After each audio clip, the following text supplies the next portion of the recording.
Hi friends, ನೋಡಿ ಇದು ಹೂವು ಬಿಟ್ಟಿದೆ ರೋಜಾ ಗಿಡ.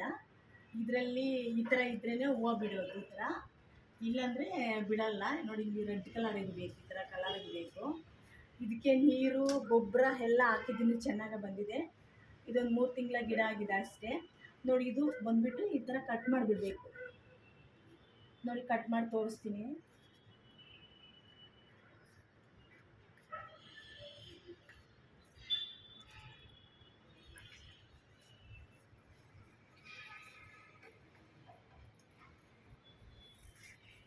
ನೋಡಿ ಇದು ವೇಸ್ಟು, ಇದರಲ್ಲಿ ಹೂವು ಬಿಡಲ್ಲ, ತುಂಬ ವೇಸ್ಟ್ ಇದು.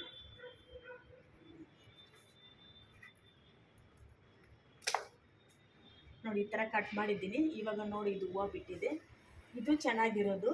ಇದು ವೇಸ್ಟ್ ಇದೆಲ್ಲ ಕಟ್ ಮಾಡಿಬಿಡ್ಬೇಕು, ಆವಾಗಲೇ ಚೆನ್ನಾಗಿರೋದು. ಇಲ್ಲಾಂದರೆ ಬರಲ್ಲ ಹೂವು. ಈ ಥರ ಒಣಗಿರೋದೆಲ್ಲ ಕಿತ್ಬಿಡ್ಬೇಕು. ನಾನು ಹೂವು ನೋಡಿ ಚೆನ್ನಾಗಿದೆಲ್ಲ ಇದು ಹೂವು.